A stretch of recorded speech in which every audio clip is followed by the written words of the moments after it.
What's going on, you guys? This is your boy RBG, aka the Random Black Gamer, hitting you guys up with another video on the Michael Bay movie that's been confirmed to be coming out at any year now. I know that this has kind of been one of those sporadic things, especially now with Paramount trying to figure out where they want to take this franchise, and they're also tussling with Netflix over the rights of WB, which I thought was a done deal, but it seems like they're still ready to take some jabs to get things back in their favor. But yeah, man, Michael Bay, he has been in talks to do another Transformers movie, and this has been a topic that's been mired in controversy because you guys know that it's a very two-sided affair. You know, you have those fans that really adored these films, especially as kids growing up watching them, and you also have those longtime fans who are adults and were adults back then, and they watched those things, but they didn't necessarily like them because it didn't really harken back to the yesteryear of Transformers that they grew up watching. So it's just been this weird kind of catch-22 thing where on one hand, it's nice to get Michael Bay back because we know that he's going to deliver some awesome action sequences, not to mention that whenever he steps back into the directorial chair, we know that the special effects are always going to be on point. But it's just the fact that all of those shenanigans associated with Michael Bay's films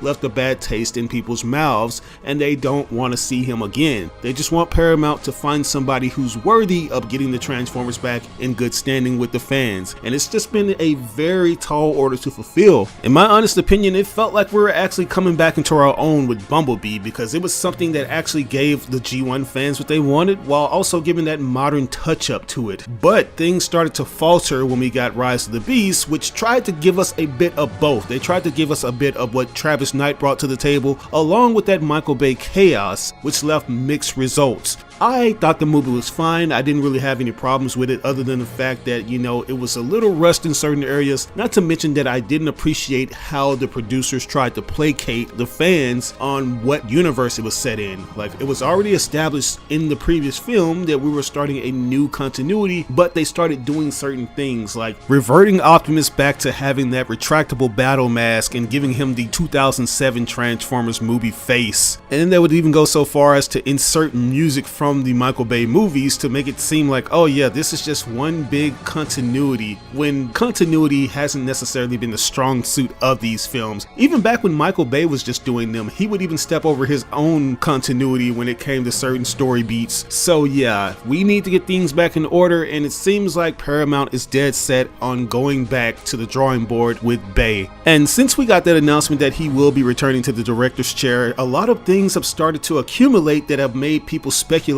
on what we could be getting. Since this is a Michael Bay Transformers project, many are assuming that this is going to instantly continue where we left off with the Bayverse, which is a specific detail that hasn't been confirmed or denied by Paramount. And if I'm going to be honest with you guys, I don't think they ever will confirm what's separate and what's canon or not, because they are just in the business of making money, and if they can just make people assume that everything is connected, then hey, so be it. And I'm pretty sure they're aware that there are a lot of fans that have common sense and they know that Bumblebee and Rise of the Beast take place in their own separate continuity. So yeah, take of that what you will, but a lot of fans, including myself, are assuming that this movie is going to pick up right where The Last Knight left off, where we saw that weird post-credit stinger which had Unicron's horn sticking out of the ground, and we had Quintessa confirming that she was still alive. Having that universe get gutted on that cliffhanger left a lot of people wanting something similar to what we got with the Snyderverse, where we ended up getting that Snyder cut and a proper conclusion to Zack Snyder's universe. But there has been a new legions of fans who have stressed that they don't want things to continue where The Last Knight left off, because that was the latter half of that series that didn't make a lot of sense. Because like I said, Michael Bay, he ended up muddying up the waters with his own continuity, starting off with Age of Extinction, which kind of gave things a facelift with the overall designs, aesthetics, and also messed up certain parts of the story from the comic books that he ended up getting canceled due to them actually spoiling certain story beats from upcoming films. I've oftentimes argued that he could easily just take things from those movie tie-in comics and actually bring them to life on the big screen, because a lot of people aren't aware of their existence or the awesome stories that came from them. Those issues gave a lot of characters that we didn't get to see the spotlight on some of the best development that you're just not going to see in the Bayverse films, because CGI costs a lot of money, and chances are they're going to have to supplement that CGI with humans, which we do not like that much. And that's just how it goes in the world world of filming, when it comes to special effects, that's going to be the ultimate caveat. Trying to figure out when and where to place these characters, even though they are in the title and it should be all about them. We're just not going to get the time that we want with them. And to be honest with you, I expect this to be a lot worse than it was back then. Like, it's important to remind you guys that Transformers now isn't the same as it was back then. It's not the big billion-dollar box office juggernaut that it used to be. Back when it was a money printing machine, Paramount was more than generous enough to give them a lot of money to put into that budget. But as those numbers have dwindled over the years, they have been a little more reserved, which have resulted in some of the films such as Bumblebee and Rise of the Beast not looking that well when it comes to CGI. And it's one of the reasons why they even came out with Transformers 1, because it's just a cheaper option to make something on the kiddier side without all of those details that you would expect from movies like Dark of the Moon or Transformers 2007 or even Revenge of the Fallen. Those are just movies that came out during the right time, and Paramount was more than willing to put a lot of money into them. And I don't think that they're going to be doing that this time around. But anyways, a lot of things have happened, guys. Like I said, so many things have happened since it was confirmed that Michael Bay is returning. One of them being Tyrese mentioning that he's been on the phone with Michael Bay, suggesting that he could be returning as Sergeant Epps, which would confirm that this movie would indeed continue where the Bayverse left off. And you guys heard me say that, hey, we should just take that with a very small pinch of salt, because that could have been for any project. It could have been for something else that he wanted to work with Michael Bay on. But it was very weird how he mentioned this during the big announcement that Michael Bay was returning. And things just kept happening, like his former co-star Josh Duhamel saying that he wanted to return to the Transformers film franchise, which was obviously a direct response to Michael Bay getting confirmed to direct another film in this series. Josh Duhamel was last seen in the last film that Michael Bay directed, which was Transformers The Last Night, and it would be awesome to see him back as Major Lennox in a new project. But here's the thing that really got a lot of people talking, and this just happened yesterday. My boy and fellow YouTuber the Alfonso Nation posted this on X saying, and I quote, "So just to recap, this is all within the last 4 months. Yeah, and as you can see, it features the announcement that Michael Bay is in talks to develop a new Transformers movie. Also, what I mentioned earlier about Tyrese teasing that he may return for the new Transformers movie, Josh Duhamel wanting to return in Michael Bay's upcoming Transformers movie, and last but certainly not least, this new and latest tweet from none other than Shia LaBeouf, aka Sam Witwicky, posting an awesome picture of him and the great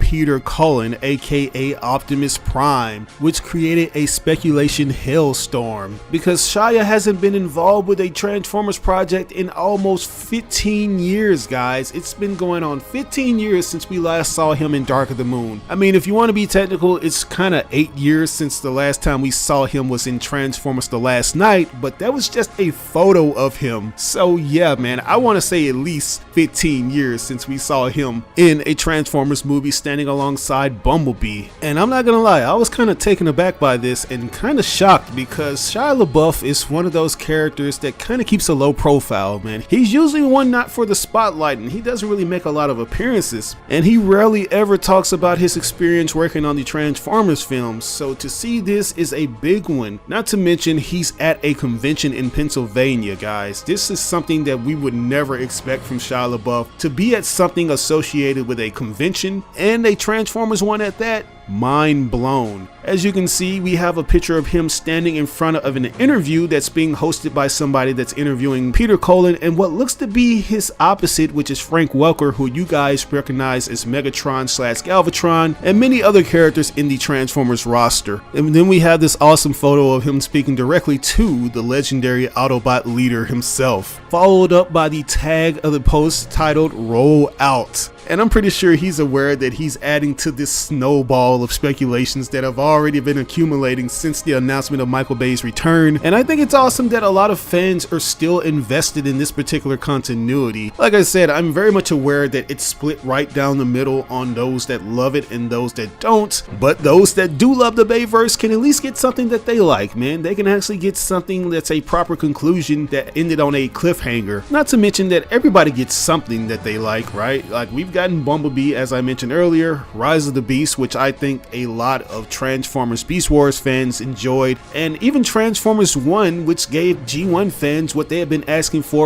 it seems like 20 years, you know, it's been a long time, and I feel like that movie actually catered to those fans as well as Transformers fans in general. But with that said, do I feel like this is a confirmation that the Bayverse will be intact, or that Shia LaBeouf is confirming that he will be returning to the franchise? I don't know, man. Like, this is just one of those things that just seemed like the right time. You know, it was just something where he was at this convention and he decided to post a picture. You know, I don't think that it's something that we should really look too deeply into until it's actually confirmed from the horse's mouth, which is Paramount Pictures. So we're just gonna have to wait and see. I just wanted to bring this to you guys' attention because it's just a lot of things that have been accumulating ever since the announcement that Bay is actually going to be returning to the director's chair to work on another Transformers project. But what are your thoughts on this, guys? Do you feel like this is a confirmation, or do you feel like we shouldn't look too deep into it? Let me know in the comment section below. As always, I ask that you like or dislike the video. It doesn't have to be a thumbs up, it can be a thumbs down.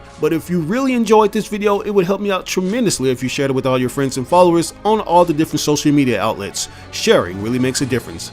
But once again, this is your boy RBG signing out on another video. I'll catch you guys later. Peace out.